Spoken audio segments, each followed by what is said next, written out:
DIY resizes mga bala. I-resize ko tong balang Strike Jabulo. Masyadong malalaki. DIY rin to guys. Bali yung butas niyan, ito barrel to ng airgun talaga. Ginawa ko lang pang resize. Wala pa akong pang resize makanding kasi, kaya ito muna. Hindi ko lang din sa dulo. Yan, tulad yan, laki, biga siya.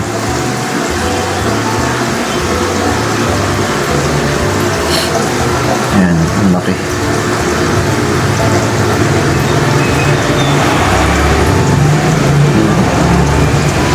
Laki.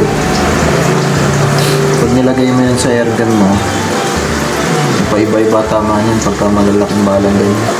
Sikip. Hindi natin yan, i-resize natin.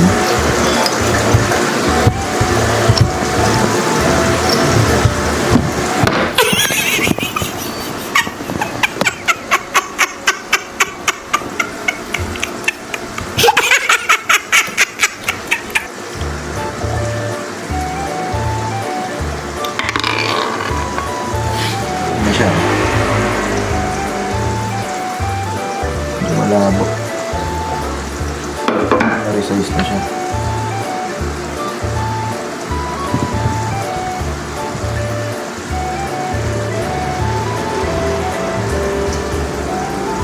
Malabo.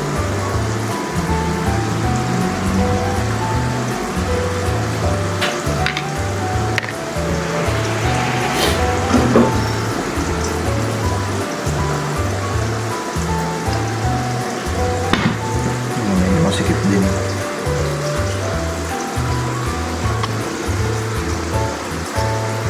Resize lang natin yan.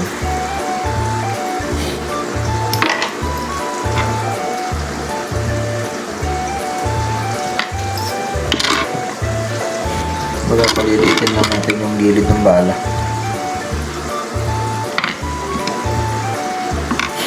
Ito kasing bala na to boss, mga boss, Strike Jabulo. Ayan. Hindi masyadong kita. Malalaki kasi siya. Para sa mga Astro, kahit di mo na i-resize, pwede nang gamitin. Ito kasi pagka ginamit mo sa airgun mo na hindi siya naka-resize o hindi mo dinaan sa barrel yung bala bago mo gamitin, masyadong masikip. Ayun ang malaki. Nahihirapan yung airgun mong ilabas yung bala. Kaya minsan paiba-iba yung tama. Minsan mababa, minsan mataas. Yan. Kailangan ano siya. Pinaliliit ko lang yung bala guys, pero hindi talaga to resizes. Baga ano lang to, dulo ng barrel ng airgun, pinadadaan ko lang dito yung bala para kahit pa paano lumiit.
Malaki kasi masyado.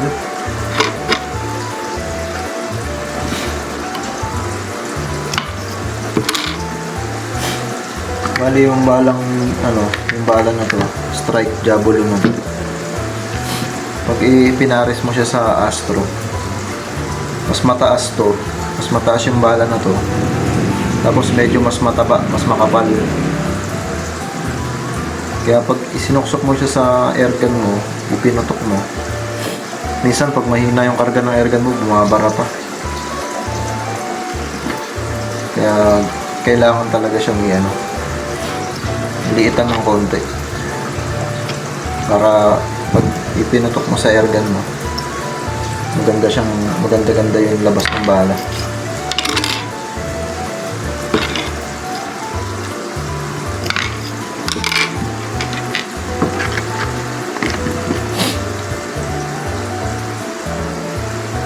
So guys, lang to ayan, katirasong barrel ng airgun pinutol ko dati, katirasong bala ng airgun ko.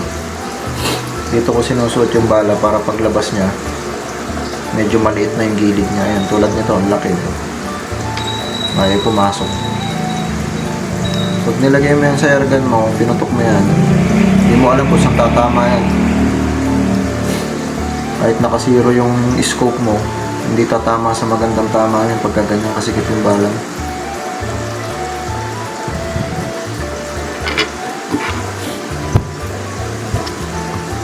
Na-testing ko na kasi itong mga boss. Yung bala na to, ginamit ko.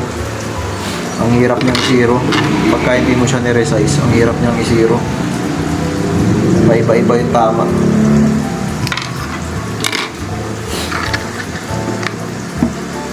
Pwede na kasi pwede nang pagtsagaan pag maglalaro-laro ka na, magpuputok-putok ka lang. Mura lang din kasi itong bala na to. Kumpara sa Astro tsaka sa Meteor, mas mura to. Mas mabigat nga lang kasi mas makapal. Mas makapal, tapos mas malaki siya, mas mataas.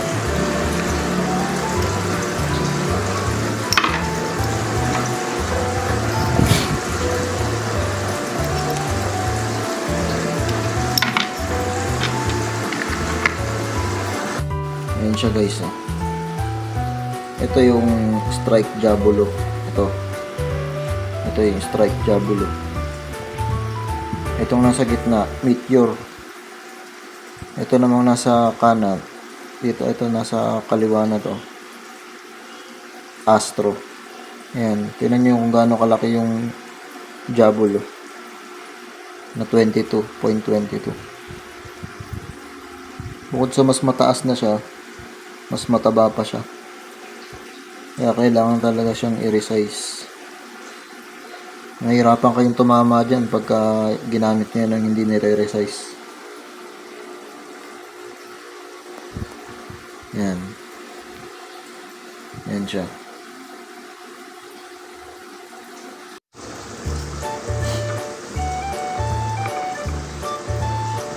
Kita niyo yung diferensya nilang tatlo. Sobrang laki na itong strike Diabolo. Kaya pag bibili kayo ng bala na yan guys, itong strike Diabolo na to,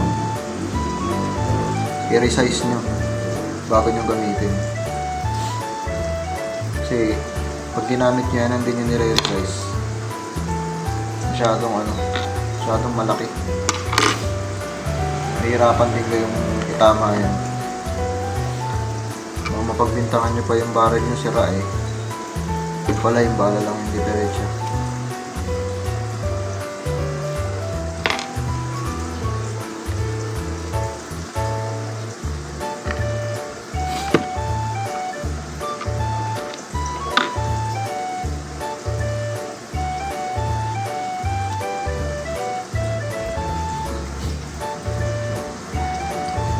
Nagkatsaga lang talaga pag mag-resize ka.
Yan yung sinasabi ko guys.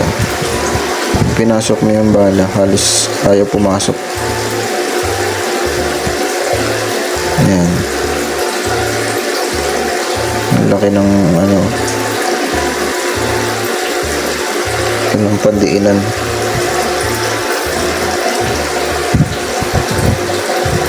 Ayan, tapos ko na siyang i-resize guys. Ito na siya. Tapos na siyang i-resize.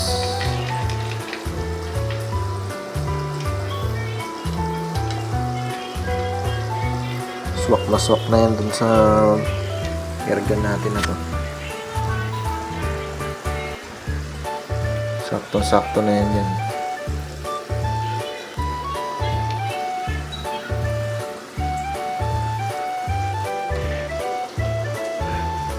Thank you guys.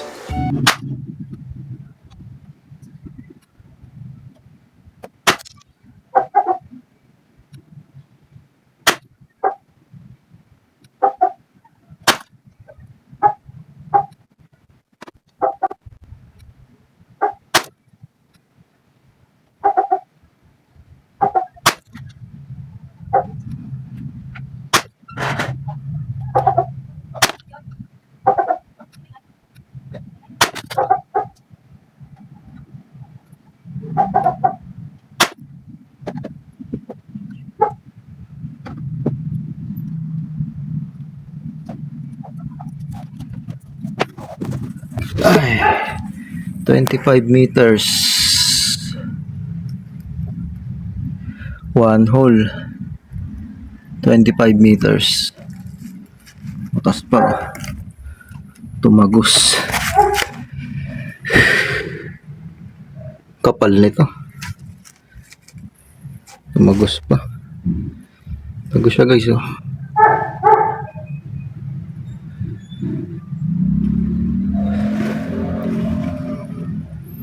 Napakagandang tumama ng bala pag naka-resize. 25 meters. Grabe, one hole na one hole. So, laki lang ng kuko ko. Yan.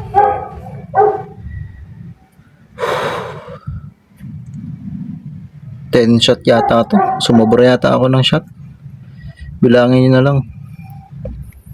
Pero alam ko 10 shot o mga 11 shot yata nagawa ko rito. Butas. Tagos pa dito.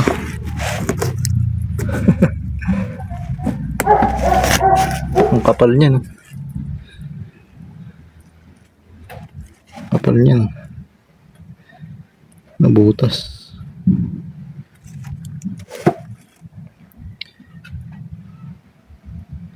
Bali, ito yung gamit kong airgun guys. Wait lang. Pause ko muna. Yan.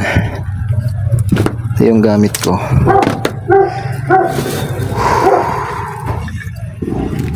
Naka-silencer siya. Tukak yan pero one cock lang ginamit ko. Ganda tumama nitong airgun na to. Yun. Thank you.